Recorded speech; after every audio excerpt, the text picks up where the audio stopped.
Hello friends, എല്ലാവർക്കും മനീസ് ടെറസിൻ്റെ പുതിയൊരു വീഡിയോയിലേക്ക് സ്വാഗതം. അങ്ങനെ ഞാൻ വീണ്ടും നിങ്ങളുടെ മുമ്പിൽ നമ്മുടെ വീട്ടിലെ കൊച്ചു കൊച്ചു വിശേഷങ്ങളും അതുപോലെ തന്നെ കുക്കിങ്ങും ഒക്കെ കാണിക്കാൻ വേണ്ടിയിട്ട് എത്തിയിട്ടുണ്ട് കേട്ടോ. പിന്നെ അപ്പോൾ ഇന്ന് നമ്മൾക്ക് കുറച്ച് തിരക്കുള്ള ദിവസമാണ്. അപ്പോൾ നമുക്ക് 2 o'clock ആകുമ്പം എനിക്ക് പുറത്ത് പോകണം. അപ്പോൾ അതിന് മുമ്പ് നമ്മുടെ വീട്ടിലെ കുറച്ച് പണികളൊക്കെ ചെയ്ത് വെച്ചിട്ട് വേണം നമുക്ക് പോകാനായിട്ട്. അപ്പോൾ രാവിലെ തന്നെ നമ്മുടെ ബാൽക്കണിയിൽ നിന്ന് നമ്മുടെ ബേർഡ്സിനെയൊക്കെ ഒന്ന് നോക്കി അവർക്ക് അവരുടെ ഫുഡും അതുപോലെ തന്നെ അവരുടെ കേജൊക്കെ ക്ലീൻ ചെയ്തിട്ടാണ് നമ്മൾ കിച്ചണിലോട്ട് പോകുന്നത്. ആദ്യമേ തന്നെ നമ്മൾ ചായ ഉണ്ടാക്കുന്നുണ്ട്. ചായ ഉണ്ടാക്കിയതിന് ശേഷം നമ്മൾ ഇന്ന് പ്ലാൻ ചെയ്തിരിക്കുന്ന ബ്രേക്ക്ഫാസ്റ്റ് എന്ന് പറയുന്നത് പുട്ടും പഴവുമാണ് കേട്ടോ. പുട്ടുണ്ടാക്കാൻ വേണ്ടിയിട്ട് ഞാൻ ഓർഡർ ചെയ്തിട്ടുള്ള ഒരു കോക്കനട്ട് ചങ്ക്സ് ആയിരുന്നു കേട്ടോ. അപ്പോൾ എനിക്ക് തേങ്ങ തിരുമാതെ പെട്ടെന്ന് മിക്സിക്കകത്തിട്ട് എടുക്കാം എന്നൊക്കെ വിചാരിച്ചു. പക്ഷേ അത് ശരിയായില്ല. കാരണം എന്താണെന്ന് വെച്ചാൽ എനിക്ക് അത് കേടായിപ്പോയി ആ വന്ന സാധനം. അത് റിട്ടേൺ ചെയ്യാൻ വേണ്ടി ഞാൻ അങ്ങോട്ട് മാറ്റി വെച്ചു. അങ്ങനെ നമ്മുടെ പാലൊക്കെ തിളയ്ക്കുന്ന സമയം കൊണ്ട് നമുക്ക് വേഗം തന്നെ നമ്മുടെ തേങ്ങയൊന്ന് ചിരകി റെഡിയാക്കി എടുക്കാം. ചില സ്ഥലങ്ങളിലൊന്നും പുട്ടിനകത്ത് അങ്ങനെ അവർ തേങ്ങ ചേർക്കാറില്ല. പക്ഷേ ഈ പുട്ടും പഴവും ഒക്കെയാണ് കോമ്പിനേഷൻ എങ്കിൽ കുറച്ച് തേങ്ങ കൂടുതൽ ചേർക്കുകയാണെങ്കിൽ നല്ല ടേസ്റ്റ് ആയിരിക്കും. ഇപ്പം നമുക്കിവിടെ തേങ്ങ കിട്ടുന്നതുകൊണ്ട് തന്നെ ഞാൻ തേങ്ങ ചേർക്കുന്നുണ്ട്. ചില സ്ഥലങ്ങളിൽ തേങ്ങ കിട്ടാത്തവർക്ക് അവർക്ക് വേണമെങ്കിൽ ഡെസിക്കേറ്റഡ് കോക്കനട്ടോ അങ്ങനെ ചേർക്കുകയാണെങ്കിൽ നല്ല ടേസ്റ്റ് ആയിരിക്കും. അപ്പോൾ നമ്മുടെ തേങ്ങയൊക്കെ ചിരവി കഴിഞ്ഞു. ആ സമയം കൊണ്ട് നമ്മുടെ ആദ്യക്കുട്ടനുള്ള പാലെല്ലാം റെഡിയായി, ചായയൊക്കെ ഉണ്ടാക്കി. ഇനി നമുക്ക് പുട്ട് ഞാൻ എങ്ങനെയാണ് ഉണ്ടാക്കുന്നത് പെട്ടെന്ന് കാണിച്ചു തരാം. ചിലവർക്ക് എപ്പോഴും എന്തുമാത്രം വെള്ളം ഒഴിക്കണം എന്നൊരു കൺഫ്യൂഷൻ ഉണ്ടാവും. അപ്പോൾ ഞാൻ എങ്ങനെയാണ് ചെയ്യുന്നതെന്ന് കാണിച്ചു തരാം. അപ്പോൾ ഞാനൊരു ഈ പാത്രത്തിനകത്ത് ഞാൻ 1 ഗ്ലാസ് പുട്ടുപൊടിയാണ് എടുത്തിരിക്കുന്നത്. അപ്പോൾ ഏതെങ്കിലും ബ്രാൻഡിൻ്റെ പുട്ടുപൊടി നിങ്ങൾക്ക് യൂസ് ചെയ്യാം. അതിനകത്തോട്ട് ആവശ്യത്തിനുള്ള ഉപ്പ് ചേർത്ത് കൊടുക്കുക. പിന്നെ നമ്മൾ നേരത്തെ ചിരവി വെച്ചിരുന്ന കുറച്ച് തേങ്ങയും കൂടെ ഇട്ട് കൊടുത്തിട്ട് നമ്മൾ ഇതിനകത്തോട്ട് 1 ഗ്ലാസ് പുട്ടുപൊടിക്ക് 1 ഗ്ലാസ് വെള്ളം നമുക്ക് ചേർത്ത് കൊടുക്കാം. എന്നിട്ട് കുറച്ച് നേരം അത് അടച്ച് വെക്കണം. ഒന്ന് മിക്സ് ചെയ്തിട്ട് ഒന്ന് അടച്ച് വെക്കണം. ഒരു 5 മിനിറ്റ് കഴിയുമ്പോഴത്തേക്കും നമ്മുടെ പുട്ടുപൊടി നന്നായിട്ട് നനഞ്ഞ് കിട്ടും കേട്ടോ. ഇപ്പം നമുക്ക് തോന്നും ഇത് നല്ല ഒരു കുഴഞ്ഞിരിക്കുന്ന പോലെ തോന്നും. പക്ഷേ ഒരു ചപ്പാത്തി കുഴച്ച പോലെയൊക്കെ തോന്നും, ദോശയൊക്കെ കുഴച്ച പോലെ തോന്നും. പക്ഷേ കുറച്ച് കഴിയുമ്പോഴത്തേക്കും അത് വളരെ കറക്റ്റായിട്ട് വരും കേട്ടോ. അപ്പോൾ ഞാനിത് ജസ്റ്റ് എല്ലാം ഒന്ന് മിക്സ് ചെയ്തിട്ട് കുറച്ച് നേരം ഒന്ന് അടച്ചു വയ്ക്കാം. അപ്പോൾ ഒരു 5 മിനിറ്റ് കഴിഞ്ഞിട്ട് ഞാൻ നിങ്ങളെ ഒന്നുകൂടെ കാണിച്ചു തരാം. അങ്ങനെ 5 മിനിറ്റ് കഴിഞ്ഞപ്പോൾ നമ്മുടെ പുട്ടുപൊടി നല്ല അടിപൊളിയായിട്ട് വന്നു കേട്ടോ. അത് ജസ്റ്റ് ഒന്ന് ഞാൻ അതിൻ്റെ കട്ടയെല്ലാം ഒന്ന് ഉടച്ചെടുക്കുകയാണ്. ഒരു സ്പൂൺ കൊണ്ട് നമ്മൾ ജസ്റ്റ് ഒന്ന് ഉടച്ചു കൊടുത്താൽ തന്നെ അത് കറക്റ്റായിട്ട് വരും. ഇപ്പോൾ അങ്ങനെ നേരത്തെ കണ്ട പോലെ ദോശ മാവ് പോലെ അല്ല ഇരിക്കുന്നത്. എല്ലാം വെള്ളമൊക്കെ അബ്സോർബ് ചെയ്ത് നന്നായിട്ട് നനഞ്ഞു വന്നിട്ടുണ്ട് കേട്ടോ പുട്ട്. ഇനി നമുക്ക് പുട്ട് പെട്ടെന്ന് തന്നെ ഉണ്ടാക്കാം. അപ്പോൾ നിങ്ങളെല്ലാവരും ഈ ഒരു ട്രിക്ക് യൂസ് ചെയ്ത് കഴിഞ്ഞാൽ നിങ്ങൾക്ക് അടിപൊളിയായിട്ടുള്ള അരിപ്പുട്ട് ഉണ്ടാക്കാം കേട്ടോ. അപ്പോൾ ഗോതമ്പ് പുട്ട് എങ്ങനെയാണ് ഉണ്ടാക്കുന്നതെന്നുള്ള വീഡിയോ ഞാൻ ഓൾറെഡി ഇട്ടിട്ടുണ്ട്.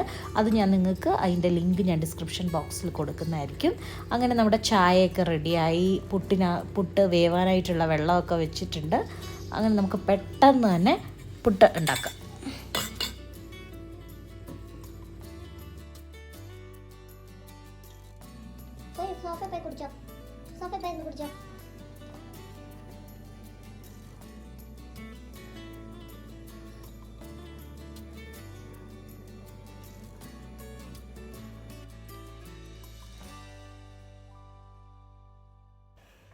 അങ്ങനെ നമ്മുടെ ബ്രേക്ക്ഫാസ്റ്റൊക്കെ എല്ലാവരും കഴിച്ചു കഴിഞ്ഞു.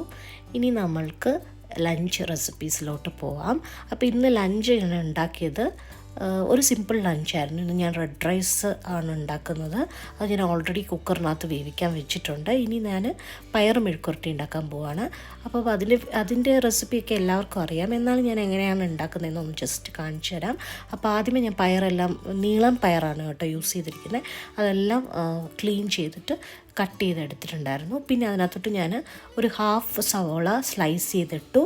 പിന്നെ പച്ചമുളക്, കറിവേപ്പില ഇത്രയുമാണ് യൂസ് ചെയ്തിട്ട് ഉപ്പിട്ടിട്ട് നന്നായിട്ടൊന്ന് മിക്സ് ചെയ്ത് വെക്കുക. ഒരു 5 മിനിറ്റ്സ് മിക്സ് ചെയ്ത് വെക്കുക. അത് കഴിഞ്ഞ് കഴിയുമ്പോഴത്തേക്കും ഈ ഉപ്പ് നന്നായിട്ട് ഈ പയറിനകത്തൊക്കെ പിടിക്കും. അത് കഴിഞ്ഞിട്ട് നമുക്ക് പെട്ടെന്ന് തന്നെ നമുക്കത് മെഴുക്ക് പുരട്ടി പോലെ നന്നായിട്ടൊന്ന് ഫ്രൈ ചെയ്തെടുക്കാം. അങ്ങനെ ഏകദേശം ഒരു 5 മിനിറ്റ് കഴിഞ്ഞപ്പോഴത്തേക്കും നമുക്കിനി പയർ മെഴുക്കുവരട്ടി എങ്ങനെയാണ് ഞാൻ ഉണ്ടാക്കുന്നതെന്ന് കാണിച്ചു തരാം. അപ്പോൾ ആദ്യമേ തന്നെ നമ്മുടെ പാനിനകത്തോട്ട് എണ്ണ ഒഴിക്കുക.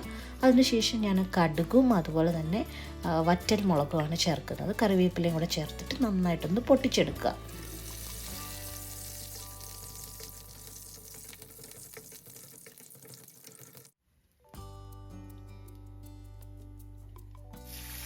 അങ്ങനെ കടുകും വറ്റൽമുളകും ഒക്കെ ഒന്ന് പൊട്ടി വരുന്ന സമയത്ത് നമുക്ക് നമ്മുടെ പയറിൻ്റെ മിക്സ് ഇതിനകത്തോട്ട് ആഡ് ചെയ്ത് കൊടുക്കാം.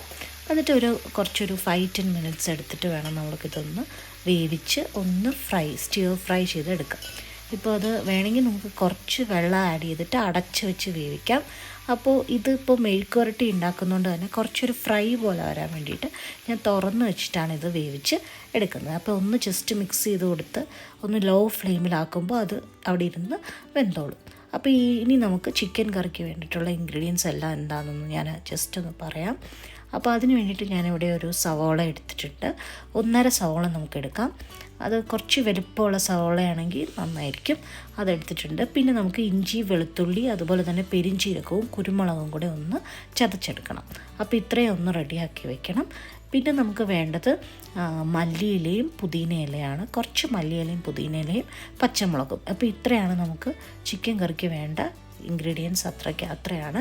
ഇത് വെച്ചിട്ട് നമുക്കൊരു സിമ്പിളായിട്ടുള്ള ചിക്കൻ കറിയും കൂടെ ഉണ്ടാക്കിയെടുക്കാം. അപ്പോൾ അതിൻ്റെ റെസിപ്പിയും കൂടെ ഞാനൊന്ന് പെട്ടെന്ന് കാണിക്കാം. അങ്ങനെ നമ്മുടെ സിമ്പിൾ ചിക്കൻ കറി നമുക്ക് പെട്ടെന്ന് തന്നെ റെഡിയാക്കാം.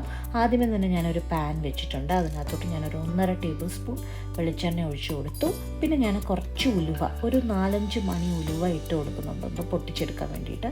അപ്പോൾ നോൺ വെജ് ഒക്കെ ഉണ്ടാക്കുമ്പോൾ ഈ ഉലുവ പൊട്ടിച്ചെടുക്കുമ്പോൾ അതിന് നമ്മുടെ കറിക്കൊരു പ്രത്യേക ടേസ്റ്റും സ്മെല്ലും ഒക്കെ വരും കേട്ടോ. അപ്പോൾ അതൊന്ന് പൊട്ടിച്ചെടുക്കുന്നുണ്ട്.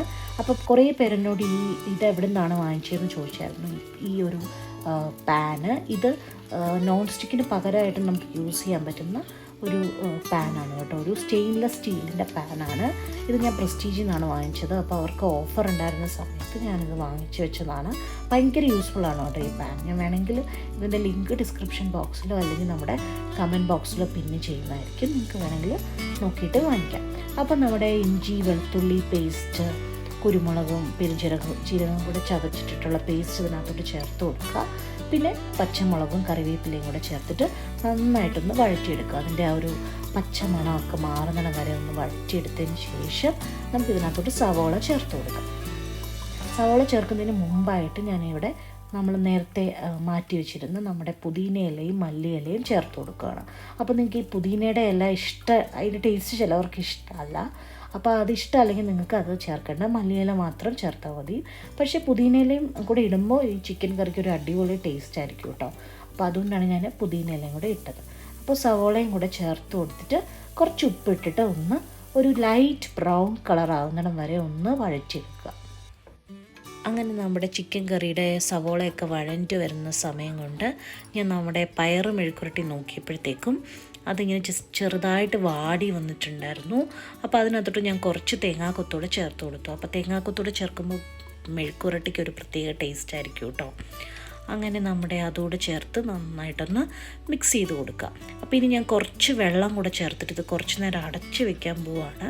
അല്ലെങ്കിൽ കുറേ നേരം എടുക്കും കേട്ടോ ഇത് ഉണ്ടാക്കാൻ വേണ്ടിയിട്ട്. അപ്പോൾ അതുകൊണ്ട് അടച്ച് വെച്ച് കുറച്ച് നേരം ഞാനൊന്ന് വേവിക്കാൻ വേണ്ടി ലോ ഫ്ലെയിമിൽ തന്നെ ഇടണം കേട്ടോ. അല്ലെങ്കിൽ ചിലപ്പോൾ കരിഞ്ഞു പോകാൻ ചാൻസ് ഉണ്ട്. അങ്ങനെ നമ്മുടെ പയർ മെഴുക്കുരട്ടി റെഡി ആവുന്ന സമയം കൊണ്ട് നമ്മുടെ സവോളയൊക്കെ നന്നായിട്ടൊന്ന് ലൈറ്റ് ബ്രൗൺ കളറായിട്ട് വന്നിട്ടുണ്ട്. ഇനി നമുക്ക് മസാലപ്പൊടിയെല്ലാം ചേർത്ത് കൊടുക്കാം. ഞാനിപ്പോൾ ചേർത്ത് കൊടുത്തിരിക്കുന്ന 1 ടീസ്പൂൺ മഞ്ഞൾപ്പൊടി, 2 ടേബിൾ സ്പൂൺ മല്ലിപ്പൊടി, അതുപോലെ തന്നെ 1 table spoon Kashmiri chilli powder. ഇത്രയും ചേർത്തിട്ട് നന്നായിട്ടൊന്ന് ഇളക്കി കൊടുക്കുക. അതിൻ്റെ ആ ഒരു സ്മെല്ലൊക്കെ മാറുമ്പോൾ നമുക്കതിനകത്തോട്ട് തക്കാളി ചേർത്ത് കൊടുക്കാം. തക്കാളി ഒന്ന് നല്ല ഒരു സോഫ്റ്റായിട്ട് വരുമ്പോൾ വേണം നമ്മൾ അതിനകത്തോട്ട് തൈര്, അധികം പുളിയില്ലാത്ത തൈരും കൂടെ ചേർക്കുക. എന്നിട്ട് നമ്മുടെ ചിക്കൻ ഇട്ട് കൊടുക്കുക. അപ്പോൾ എനിക്കിവിടെ ഇന്ന് ഉണ്ടായിരുന്നത് ബോൺലെസ് ചിക്കൻ ആയിരുന്നു കേട്ടോ. അപ്പോൾ അതുകൊണ്ട് ഞാൻ ബോൺലെസ് ചിക്കൻ പീസസാണ് ഇട്ട് കൊടുത്തിരിക്കുന്നത്. ഇതിന് കുറച്ചുകൂടെ ടേസ്റ്റ് ഉള്ളത് ബോണുള്ള ചിക്കൻ ഇടുമ്പോഴാണ് കേട്ടോ. അപ്പോഴേ നമ്മുടെ കറിയെ നന്നായിട്ടൊന്ന് എല്ലൊക്കെ കടിക്കാൻ കിട്ടുമ്പോഴാണ് ഒരു ടേസ്റ്റ് വരുന്നത് നമ്മുടെ ചിക്കൻ കറിക്ക്. അപ്പോൾ നമുക്കതൊന്ന് ജസ്റ്റ് ഒന്ന് അടച്ച് വെച്ച് ഒന്ന് വെന്ത് വരുമ്പോഴത്തേക്കും നമ്മുടെ ചിക്കൻ കറി റെഡിയാവും. അപ്പോൾ അതും ജസ്റ്റ് ഒന്ന് മിക്സ് ചെയ്തിട്ട് നമുക്കത് അടച്ച് വെച്ച് വേവിക്കാം. നമ്മുടെ ചിക്കൻ വേവാൻ വേണ്ടി വെച്ചിട്ടുണ്ട്. നമ്മുടെ പയർ മെഴുക്കുവരട്ടി റെഡി ആയിട്ടുണ്ട്. ഇനി നമ്മുടെ റെഡ് റൈസ് ഞാനൊന്ന് വെള്ളമൊക്കെ വാർക്കാൻ വേണ്ടിയിട്ട് ഒരു തുളയുള്ള പാത്രത്തിനകത്ത്, കുഞ്ഞു കുഞ്ഞു തുളയുള്ള പാത്രമില്ലേ അതിനകത്തോട്ട് വെച്ചിട്ട് നമ്മുടെ ചോറൊന്ന് റെഡിയാക്കി എടുക്കുകയാണ്. അപ്പോൾ ഇനി എനിക്ക് ഒട്ടും സമയമില്ല, പെട്ടെന്ന് ലഞ്ച് കഴിച്ചിട്ട് വേണം എനിക്ക് പോകാനായിട്ട്, പുറത്ത് പോകാനായിട്ട്. അപ്പോൾ ഇന്ന് ഞാൻ പഠിക്കുന്ന ഡാൻസ് അക്കാഡമിയുടെ ആനുവൽ ഡേ ഉണ്ട്. അപ്പോൾ അതിന് വേണ്ടിയിട്ടുള്ള പ്രാക്ടീസിന് വേണ്ടിയിട്ട് ഞാൻ പോകുന്നത്. അപ്പോൾ പെട്ടെന്ന് തന്നെ നമ്മുടെ ലഞ്ചൊന്ന് കാണിച്ചു തരാം. നമ്മുടെ അടിപൊളിയായിട്ടുള്ള റെഡ് റൈസ് ഞാനിവിടെ വാർത്തെടുത്തിട്ടുണ്ട്, പിന്നെ നമ്മുടെ പയറ് മെഴുക്ക് പുരട്ടിയുണ്ട്, പിന്നെ ചിക്കൻ കറി. ഇതാണ് നമ്മുടെ ഇന്നത്തെ ലഞ്ച് എന്ന് പറയുന്നത്. അപ്പോൾ ലഞ്ചൊക്കെ കഴിച്ചു കഴിഞ്ഞിട്ട് ഞാൻ പെട്ടെന്ന് തന്നെ റെഡിയായിട്ട് നമ്മുടെ ഡാൻസ് പ്രാക്ടീസിന് വേണ്ടിയിട്ട് നമ്മുടെ വീടിൻ്റെ തൊട്ടടുത്തുള്ള ഒരു സ്ഥലത്തോട്ട് പോവുകയാണ്. അവിടെയാണ് നമ്മൾ പ്രാക്ടീസ് ചെയ്യുന്നത്.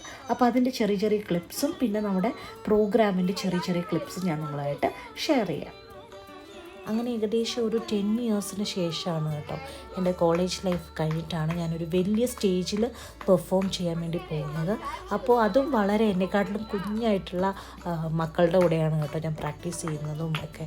അപ്പോൾ എനിക്ക് അതിൻ്റെ ഒരു എക്സൈറ്റ്മെൻറ്റും അതുപോലെ തന്നെ അതിൻ്റെ ഒരു പേടിയും ഒക്കെ ഉണ്ടായിരുന്നു. പക്ഷേ ഞാൻ എൻജോയ് ചെയ്തു കേട്ടോ നമ്മുടെ ആ ഒരു ഡാൻസ് പ്രാക്ടീസും അതുപോലെ തന്നെ എല്ലാ കുട്ടികളുടെ കൂടെയുള്ള ആ ഒരു സെഷനും ഒക്കെ എനിക്ക് ഒരുപാട് ഇഷ്ടപ്പെട്ടു. നമ്മളൊക്കെ ഇങ്ങനെ ടെൻഷനൊന്നും ഇല്ലാത്ത ഒരു എൻജോയബിൾ ആയിട്ടുള്ള ഒരു ടൈമായിരുന്നു കേട്ടോ അത്.